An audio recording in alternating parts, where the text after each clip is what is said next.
Hola, ¿qué tal?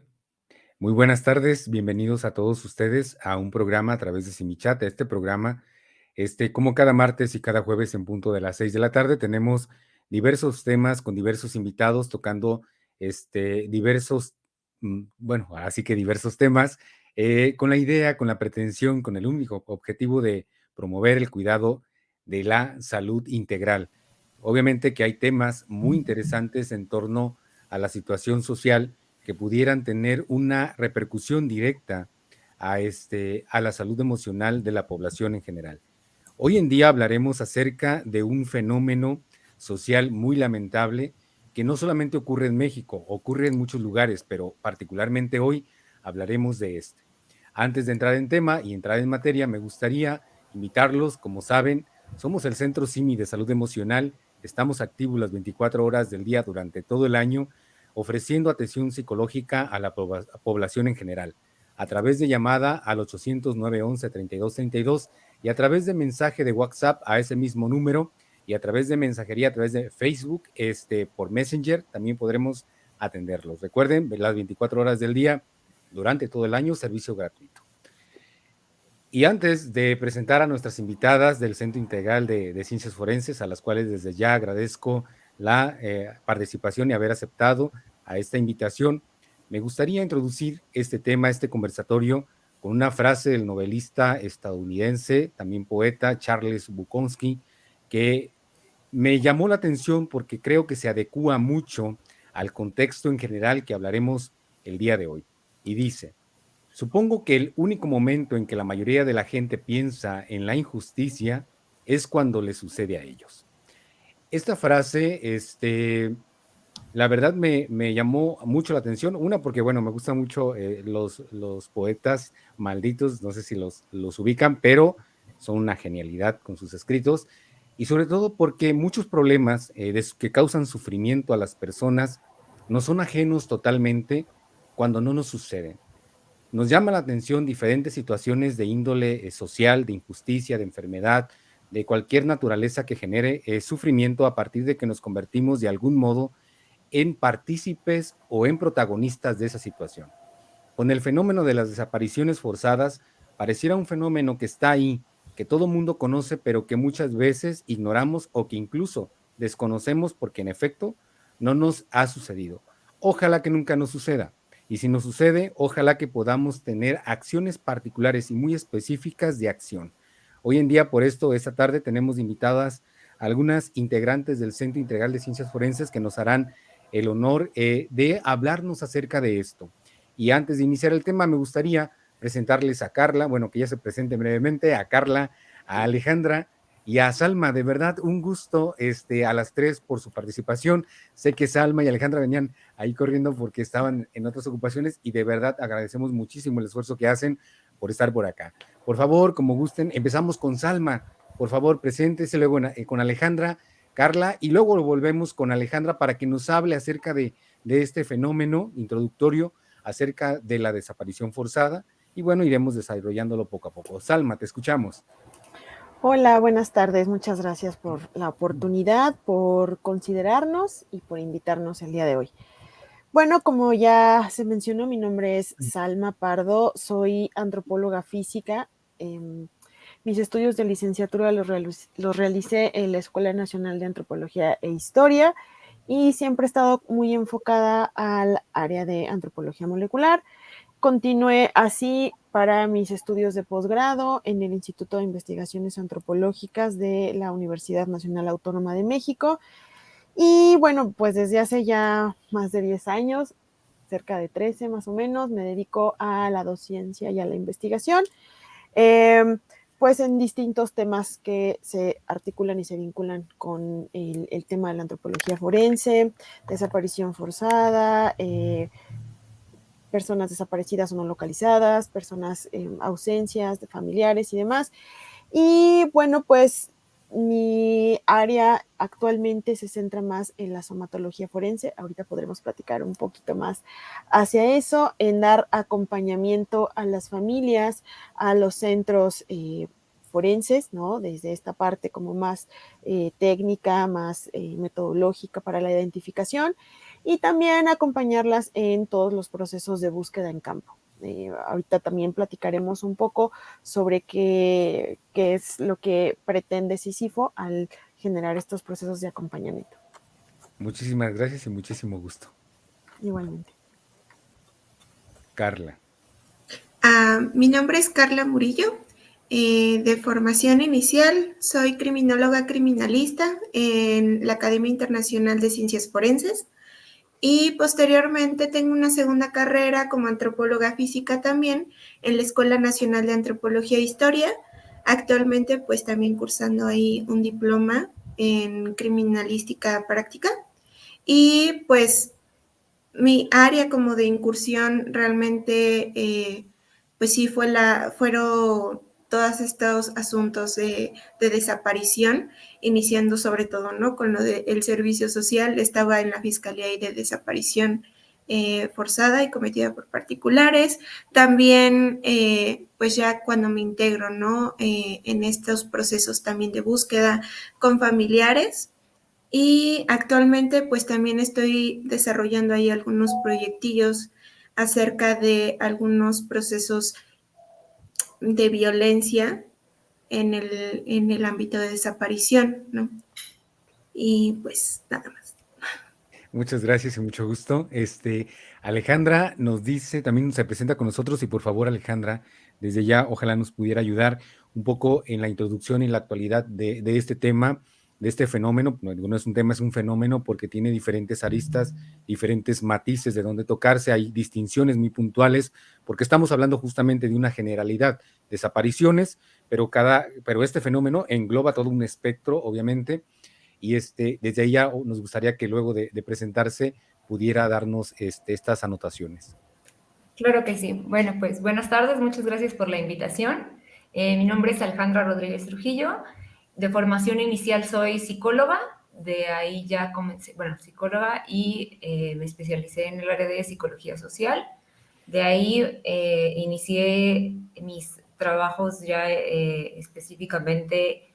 Bueno, de ahí más bien fue mi primer acercamiento con el área de desaparición de personas a partir de que hice mi servicio social en el servicio médico forense, y eso fue en 2012 que en Jalisco, porque yo soy de ahí, tuvimos contacto pues con personas que ya buscaban a sus desaparecidos. En Jalisco apenas en ese entonces iniciaban las olas de violencia.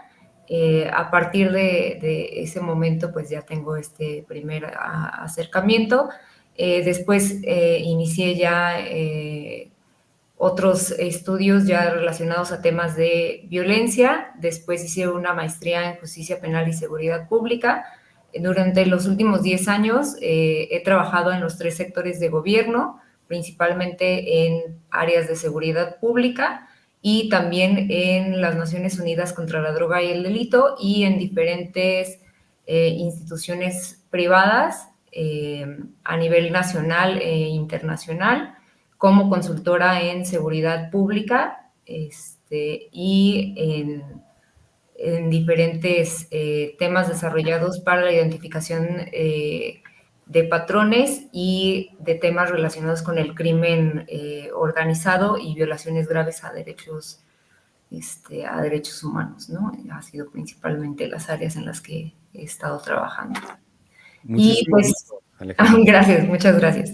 Y pues bueno, entrando ya ahora sí en el tema, pues bueno, ¿no? Sería muy importante remarcar, ¿no? Algo que tenemos muy presentes como la mayoría de los mexicanos, es este punto de partida de 2006 con la llamada guerra contra el narcotráfico, pero que realmente el tema de la desaparición de personas es un fenómeno que se inserta en el contexto mexicano desde mucho antes, ¿no? No lo tenemos desde esa fecha y ha sido instaurado desde los 60s, bueno, como ya un fenómeno amplio en México y utilizado como herramienta a partir de esa fecha, con lo que se le conoce como la guerra sucia, que es este movimiento contra obreros, campesinado, contra movimientos estudiantiles, y que se da desde el marco de gobierno y que ya era una estrategia generalizada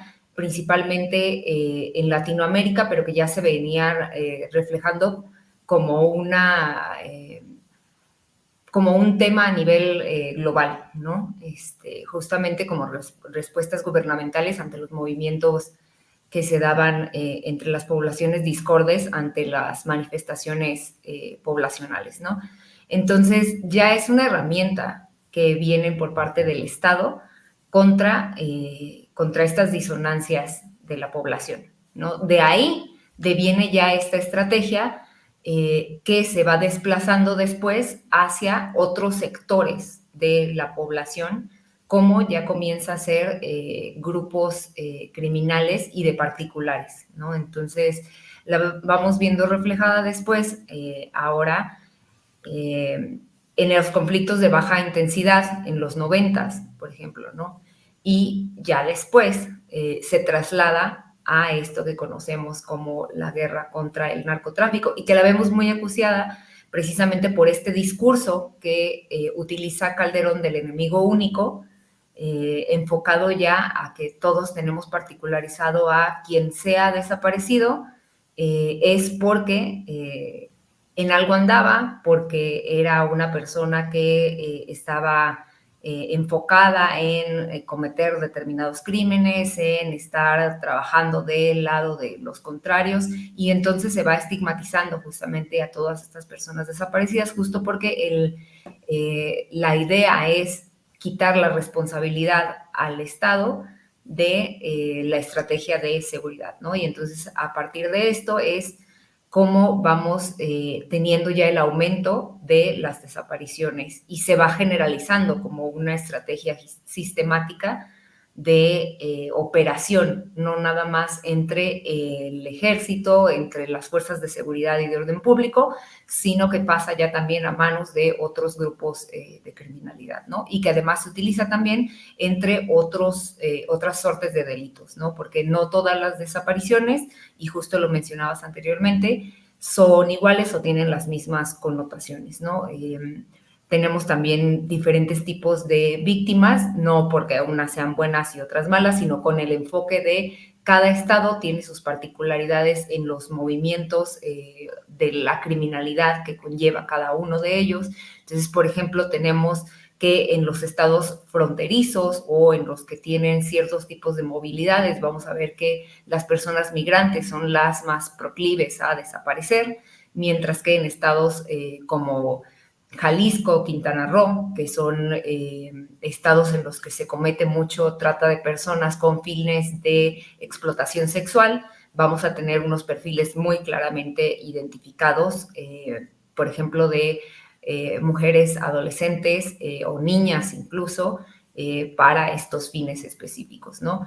Entonces, es muy necesario tener muy identificados los contextos y los perfiles de las víctimas para poder trabajar con la desaparición específica de cada una de estas víctimas, ¿no? Igualmente, los contextos históricos de cada uno de los estados, por ejemplo, los estados del sur, como Chiapas, Oaxaca, Guerrero, que tienen connotaciones muy claras sobre las guerrillas que han llevado contra el Estado y contra determinadas fuerzas que permiten ir notando cómo se dan estas desapariciones en cada uno de los estados, ¿no?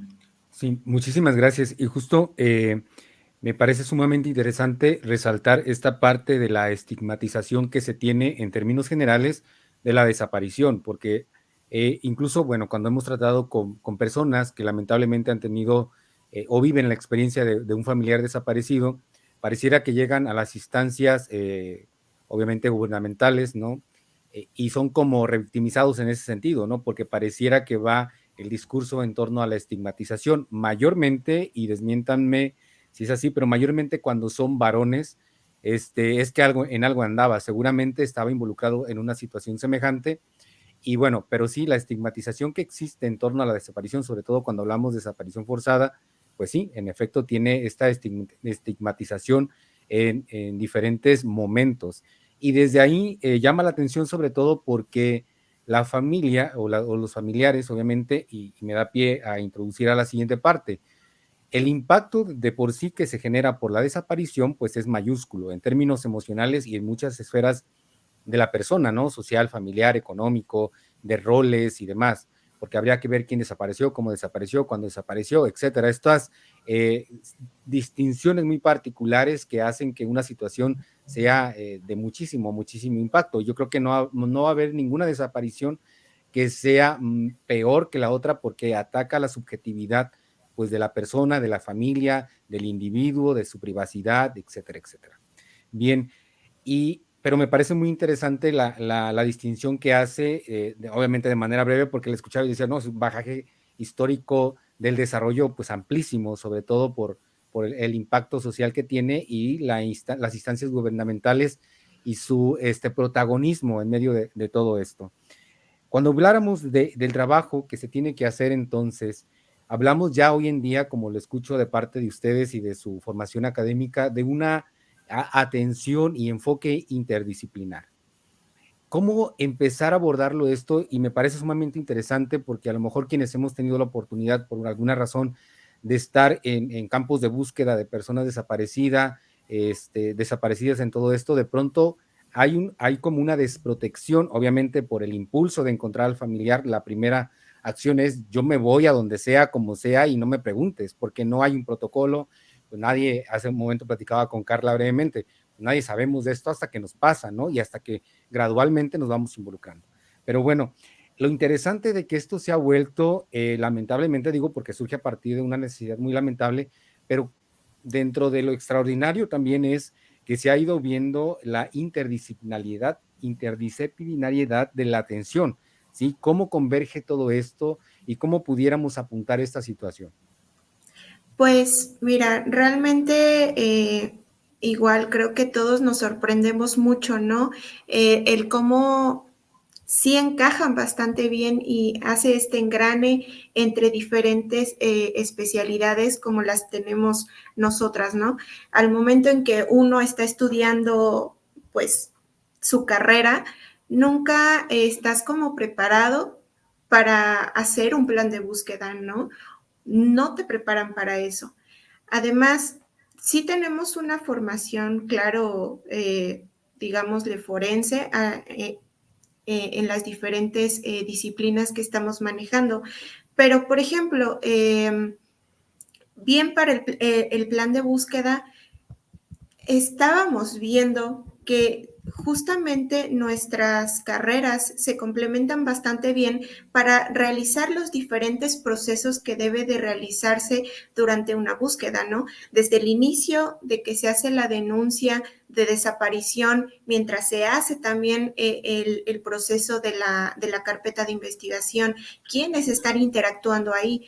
O sea, es un conjunto y un ramificado tan grande que debemos entender es necesario y que cada área en específica pues también pues se necesita, ¿no? En el caso de la criminología y la criminalística, pues me ayudó muchísimo también a acoplarlo hacia lo que es la antropología, ¿no? Porque estamos en el área de la criminología, pues sí, estudiando lo que es el crimen en sí, estamos sabiendo un poquito de la tipificación de los delitos, cómo es que se cometen, cómo es posiblemente que se pudieron realizar, qué rutas pueden tomarse, ¿no? También del área de la criminalística, pues tomaríamos estas partes de los 7 principios de la criminalística, ¿no? Para realizar estos procesos o entendimientos para los diferentes delitos o crímenes por desaparición forzada, ¿no? Porque bien decíamos, no todas las desapariciones son las mismas, tienen además otros delitos como aunados y ante eso, pues más adelante se hablará justamente de este proceso, ¿no? Entonces, ya para el área de la antropología, pues claro, también encontramos que estas herramientas que nos brindan durante la preparación académica, pues nos ayudan, como bien decía Salma, ella tiene una preparación en donde es realmente indispensable para realizar un adecuado levantamiento de una ficha, ¿no? Por desaparición, porque no nada más es de te recabo el nombre, descripción, ¿no? O sea, son cosas muy puntuales y muy específicas que creo que ella podría describir ahorita pues bastante bien cómo es que se realiza desde esta área somatológica, ¿no?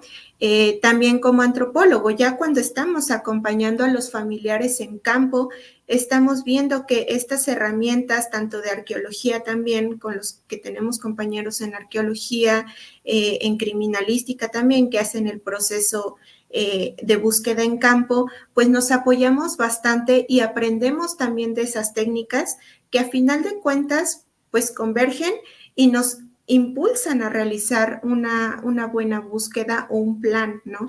También estos procesos de planeación de búsqueda pues son muy importantes. Por ejemplo, el área en donde se encuentra Alejandra es de vital importancia porque nos da pie a realizar estos planes. Ella hace un análisis de contexto justamente de la persona en específico que desaparece del lugar en donde desaparece y las condiciones, ¿no?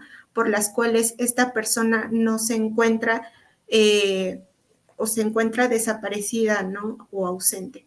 Entonces, también debemos de saber esa diferencia de desaparición forzada y también la desaparición voluntaria. No sé si mis compañeras también quisieran ahondar, por ejemplo, en estos, ¿cómo se llama? Pasos. Sí, de manera muy rápida. Hay todo un proceso que debemos nosotros pues tratar de compartir con la mayoría de las personas, ¿no? Hacer de conocimiento amplio.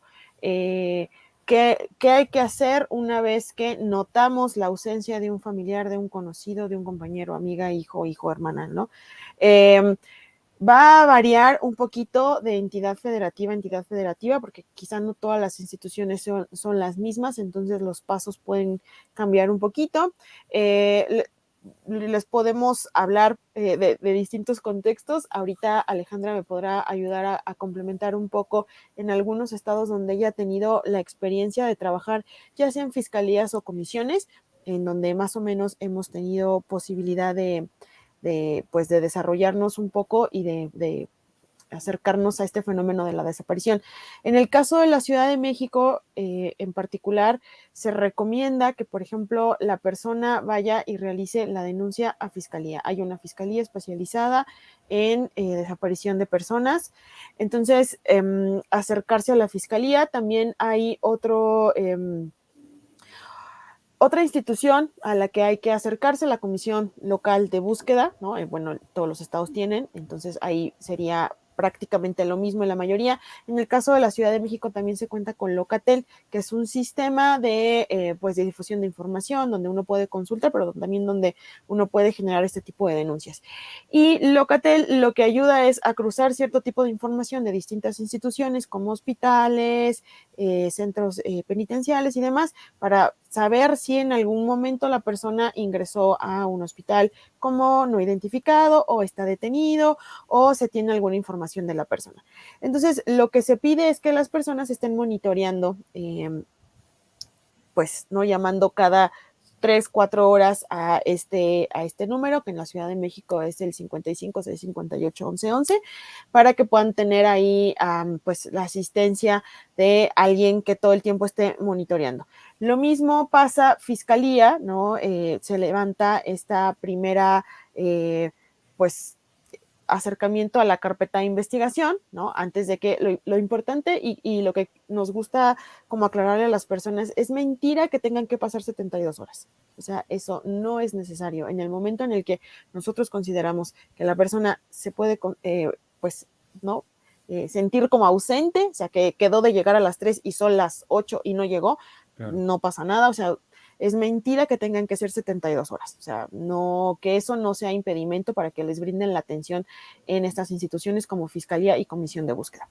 Entonces, en Fiscalía les van a solicitar información que va a vertirse en algo que se llama cuestionario AMPM, en donde viene una serie de datos sobre la persona, ¿no? Cómo luce, si sabemos cómo lucía al momento de salir o de tener la última interacción con algún familiar, o que supieran exactamente su ubicación, sus lugares recurrentes, si se tiene una idea de los hechos en torno a la desaparición, se hace una pequeña narración y se va recabando información, ¿no? Se pueden agregar fotografías y demás.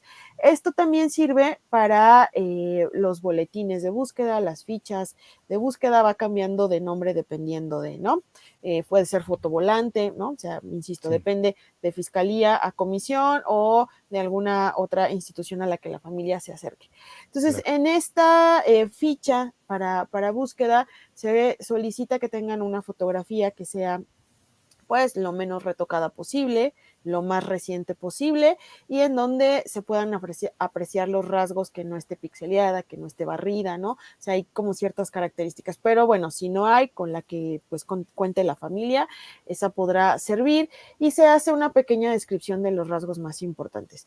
Es importante que tomemos en cuenta que muchos de estos datos quizá no van a ser términos familiares para nosotros, pero recordemos que hay una parte que es para la búsqueda generalizada, ¿no? Entre la población, y otra que va muy enfocada a especialistas, ¿no? En hacer estas búsquedas, ¿no? Como médicos, como peritos, ¿no? O sea, porque de pronto quizá nos pueden no ser muy comunes los términos que se están utilizando, pero hay que recordar que pues tiene más de una función ese documento, no es una herramienta de búsqueda finalmente.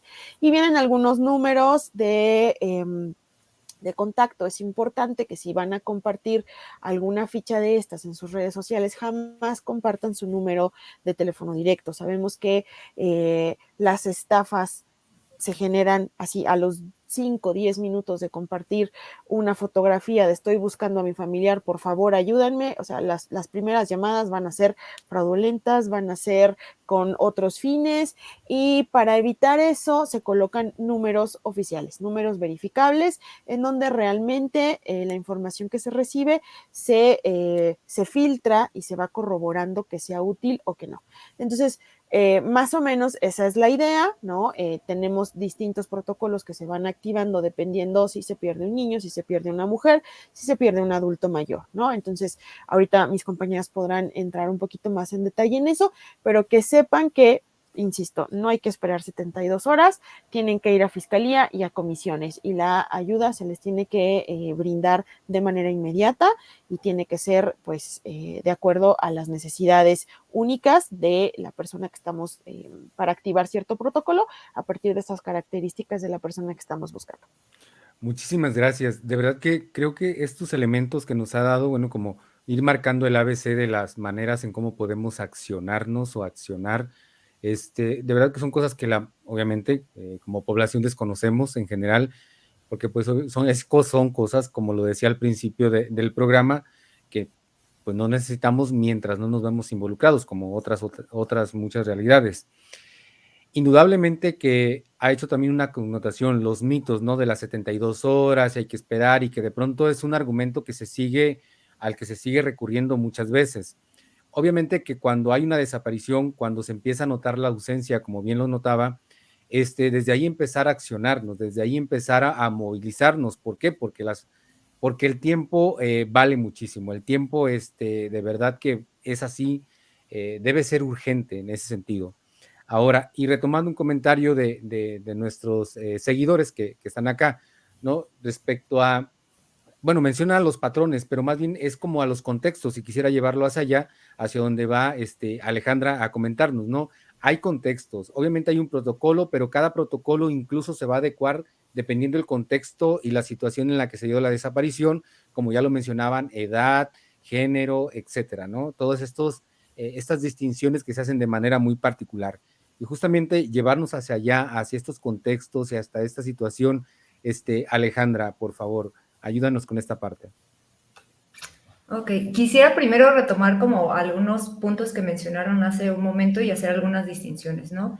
Mencionan mucho este término o más bien este tipo penal de desaparición forzada, hacer como la diferenciación de desaparición forzada es cuando se ve involucrada la autoridad, ¿no? Cualquier tipo de autoridad, sea policía, sea militar, sea un ministerio público o cualquiera, ¿no? Este es súper importante porque justo se van a accionar determinados protocolos cuando se ve involucrada una autoridad, ¿no?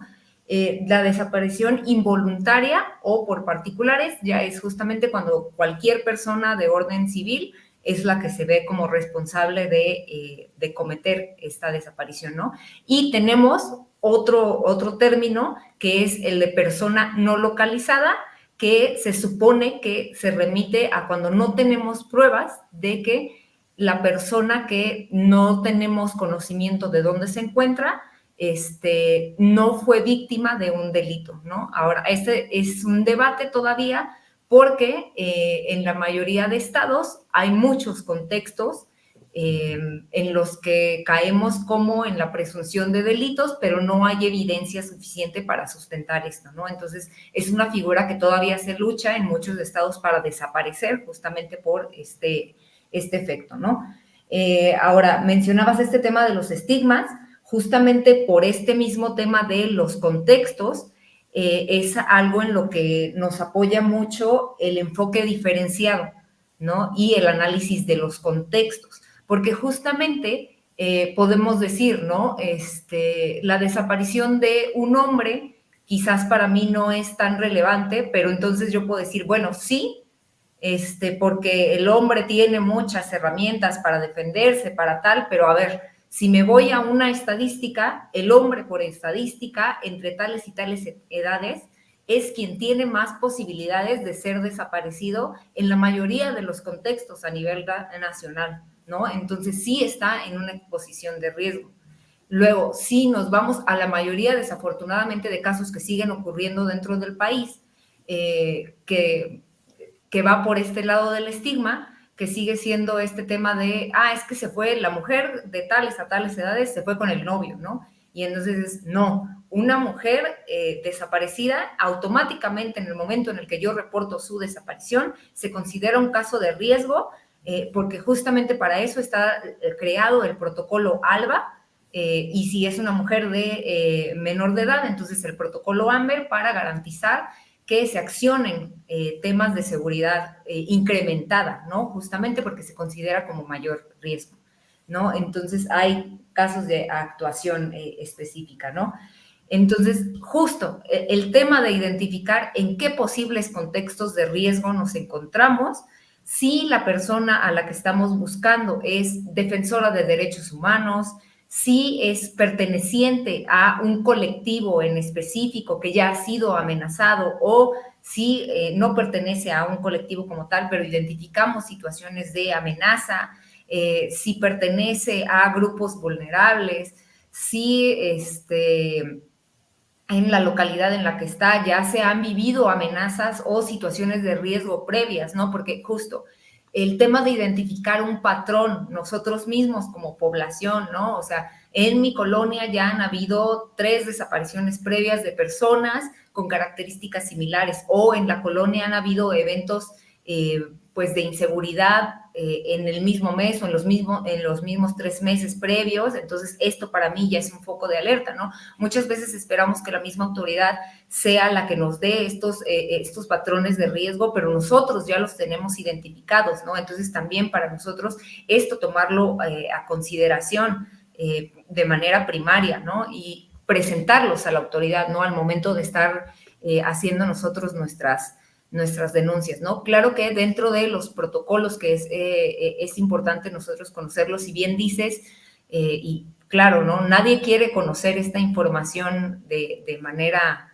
antelada, pero pues existen, ¿no? Y son accesibles para todos nosotros, están colgados en internet, el protocolo homologado de búsqueda, de investigación, porque también eso, en tanto más herramientas tengamos para acercarnos a la autoridad, más herramientas tenemos para exigirle que nos atiendan de la manera que corresponde, ¿no? Entonces, esos son datos importantes, ¿no? Ahora, tener en consideración qué es un patrón, qué es un contexto, o sea, estos son datos como súper importantes, ¿no? Un patrón va a ser todo aquello que nos permita conjuntar los casos, ¿no? O sea, los horarios, las zonas, los perfiles victimológicos, las posibles causas de la desaparición, elementos laborales en común. Entonces, cualquier dato que nosotros veamos como esto que nos permita decir sí había una particularidad en este sentido que lo tiene en común con mi persona desaparecida, entonces a mí me permite agruparlo con estos casos y adelante, ¿no? Y ya lo hemos visto, que las víctimas muchas veces son quienes determinan estos patrones, ¿no? En el Estado de México fue como recuerdo que se pudo acercar a la autoridad casos y descubrir serialidad entre crímenes, ¿no? Entonces, tomar en cuenta que nosotros muchas veces como ciudadanía somos quienes damos estas herramientas cuando los crímenes son de manera sistemática y generalizada, pero la autoridad no ha tenido las herramientas para hacer estas incorporaciones, desafortunadamente. Claro, porque es un fenómeno que, si nos damos cuenta por estadística y por cosas muy particulares, bueno, que también responden a la particularidad y fenómeno en cómo se ha dado en cada estado, en cada entidad federativa, pues la verdad es que es un fenómeno que ha sobrepasado las instancias, ¿verdad? Obviamente están sobrepasadas cuando uno se acerca a estas instancias por temas de esta naturaleza, pues te das cuenta desde el personal inmediato, desde con el que tienes el primer encuentro en la puerta en este sentido, no en esta área, desde ahí, obviamente porque se ha sobrepasado demasiado la capacidad y es lamentable ver cómo va en aumento y claro, aunque hay protocolos que están bien elaborados, pero me llama la atención muchas veces que incluso las mismas autoridades que deberían tener como el conocimiento de estos protocolos y de otras situaciones, sin hacer leña del árbol caído, ¿verdad? Pero las instituciones mayormente ni siquiera, o bueno, me ha tocado la experiencia que no los conocen, sí los desconocen, pero algo que lo traigo a colación únicamente porque has dicho algo interesantísimo. En la medida en que la población esté informada sobre este y otros protocolos de acción en diferentes rubros, en esa medida podremos exigirlo. ¿Por qué? Porque la desaparición como fenómeno, por ejemplo, llama la atención también que es como otros fenómenos sociales de injusticia, como son este elefante en la habitación, que todo el mundo sabe que está, que existe, pero como que hacemos que no lo vemos, ¿sí? Y entonces a la hora de involucrarnos, obviamente tenemos que tener un conocimiento o debemos tener un conocimiento y llama mucho la atención justamente que es la misma comunidad, los mismos vecinos los que van de algún modo, dándose cuenta de que hay cierto patrón conductual en su contexto inmediato que dice, te fijas que es comúnmente en este horario, en esta zona, este tipo de personas, por ejemplo, ya sea hombre o mujer, al que le está pasando esta situación. ¿Y cómo hacer para atrevernos? Hay algo que en ocasiones me llama, bueno, que promuevo en algunos otros ámbitos, que es la cultura de la demanda o la cultura de la denuncia, que de pronto no tenemos como sociedad y decimos como el para qué, ¿no? ¿Para qué lo hago si ya sé que no se va a actuar? ¿Para qué lo hago si no se va a hacer nada? Y lo vemos en muchos otros delitos, en muchas otras situaciones relacionadas a la impartición de justicia. Pero es importante eso, que a partir de este conocimiento, de estos protocolos de acción, podamos tener este empuje como cultura a la cultura de la denuncia, porque eso va a ser una herramienta extraordinaria, ¿sí? Bueno, y eso solamente lo quería resaltar justo por todo lo que comentas, que obviamente las escucho por separado y digo, híjole, da para muchísimos temas y de muchísimas horas. Pero bueno, muchísimas gracias. No sé, antes de pasar a nuestro siguiente apartado que teníamos, que han desarrollado, no sé si alguna ya sea Carla o Salma, que sería con la que continuaríamos, quisiera aportar algo más a lo ya dado por Alejandra.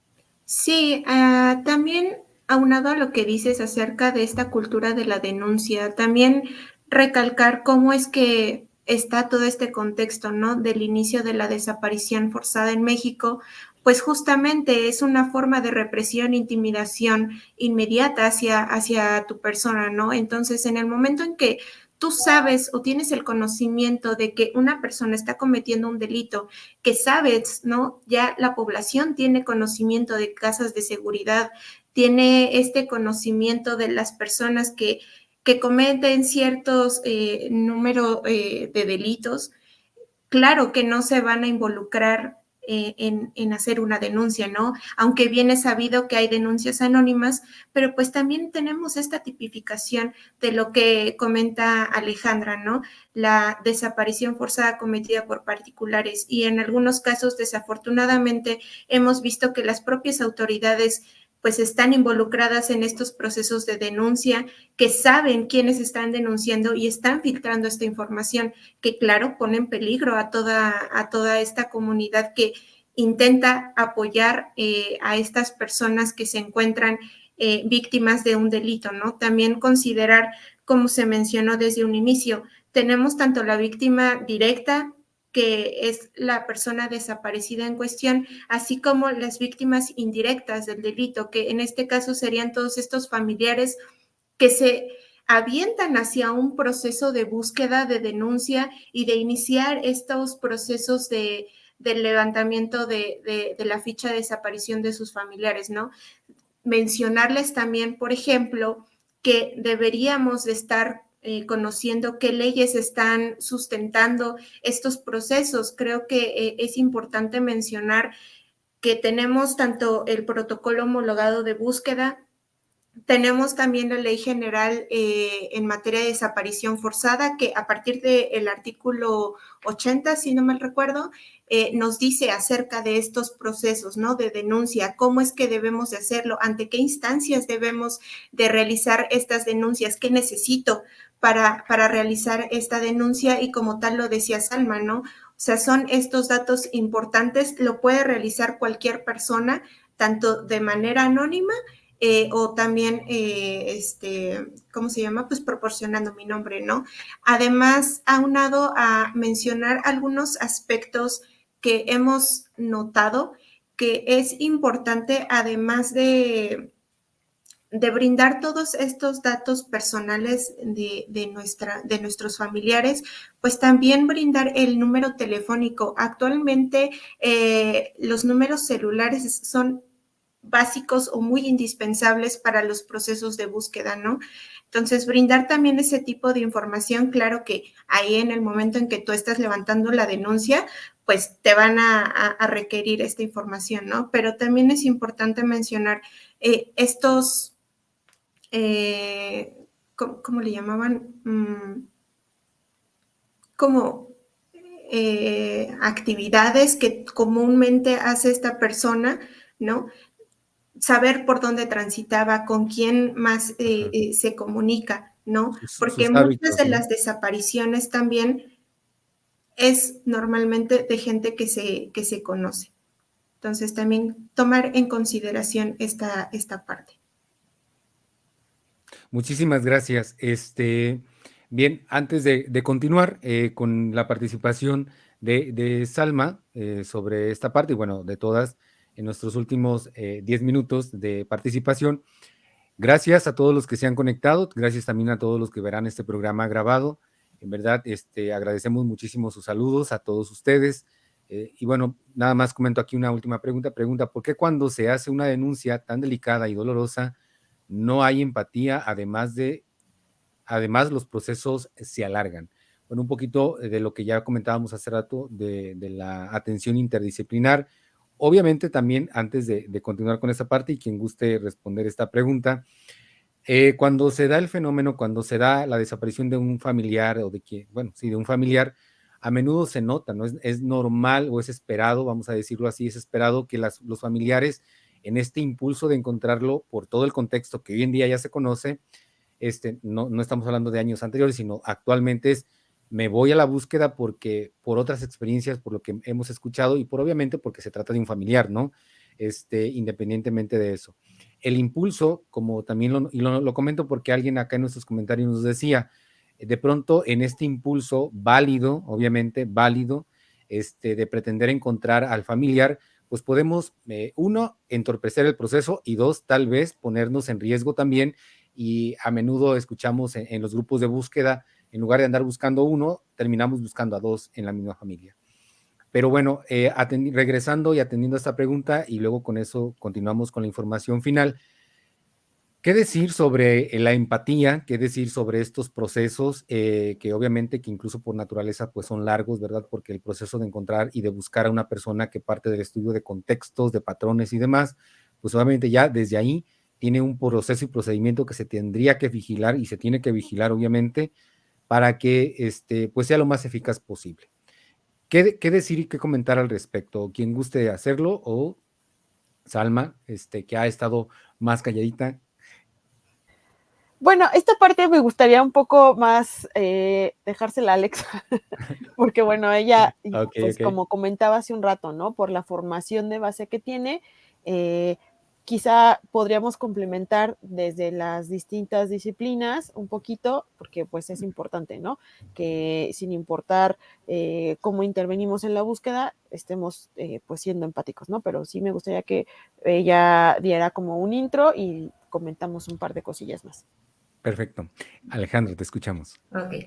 Bueno, lo voy a tomar desde dos experiencias, ¿no? La primera de ellas, les voy a poner un ejemplo. Y esto, o sea, con la mayor expectativa y dejando la vara como muy, muy alta, ¿no? Yo tuve la oportunidad de trabajar en la policía, ¿no? Y en algún momento, policía municipal, en algún momento los policías se quejaban mucho de su participación en situaciones de violencia doméstica. Entonces, hablando con ellos, pues su queja era como una queja como muy básica, ¿no? De, bueno, es que yo voy a las casas, me golpeó con el marido y al día siguiente la señora viene y lo saca de aquí, ¿no? Entonces me di cuenta que hablando con ellos sobre por qué se daban estas situaciones, realmente era un desconocimiento de cómo funcionaba a nivel psicológico el tema de la violencia, ¿no? Con las víctimas. Entonces fui a una institución, pedí que se les diera todo este tema de la violencia de género, de cómo funciona, de cómo se estructura, y ahí me dieron, claro que sí, yo les doy una explicación de qué es la violencia de género, ¿no? ¿Cómo funciona? Y yo, no, o sea, pero lo que quiero es que les digas cómo ellos se insertan aquí, ¿no? O sea, ¿para qué sirve que ellos vayan? ¿Por qué ellos tienen que ir? Ah, no, es que yo no lo doy así, yo ya tengo mi programa definido y yo les voy a dar mi programa definido. Y dije, no, entonces no me sirve de nada esto, ¿no? Entonces, a lo que quiero llegar es que cuando se les da un programa, no se les da en el sentido de cómo te tienes que insertar en esto y cómo lo vas a trabajar con la víctima cuando la tengas enfrente, ¿no? Entonces tienes que ser empático con la víctima, ¿no? Los derechos humanos son, y entonces eso no me sirve de nada como trabajador, como servidor público, ¿no? O sea, porque entonces cuando ya llevas N cantidad de denuncias tomadas en el día, cuando tienes X, Y, Z pendientes una y otra y otra y otra y otra vez, te desensibilizas, ¿no? Entonces, o sea, no hay una forma en que el operario que ya está saturado, porque lo mencionaste, y ahí integro el otro punto, ¿no? Lo mencionaste hace rato, el sistema está saturado, ¿no? O sea, entonces el trabajador ya no es un trabajador como tal, ya no es una persona, ¿no?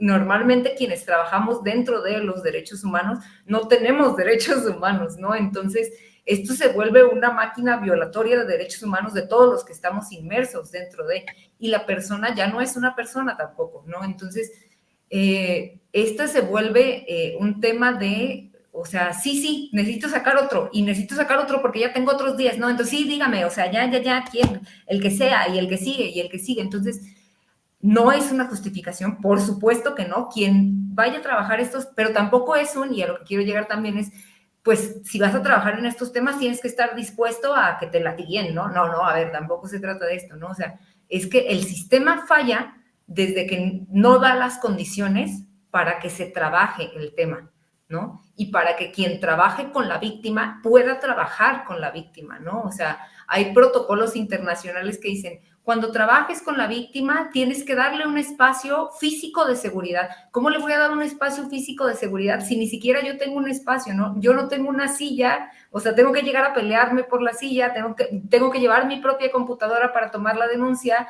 entonces, desde ahí todo el sistema está colapsado, ¿no? Entonces, por eso, normalmente, la gente es tan poco empática, es tan dada a decir, sí, ya, o sea, cuénteme, ya sé, o sea, no sabe dónde estaba, sí, ya, ok, ya me sé esa historia, ¿no? Entonces, o sea, al rato llega a su casa, ¿no? Entonces, desde ahí no hay una formación, no hay una forma de que la gente se acerque al otro como un ser humano. Entonces, desde ahí ya vamos, todo ya está, ya es un sistema que está hecho para que el trabajador tenga esas actitudes con la víctima, ¿no?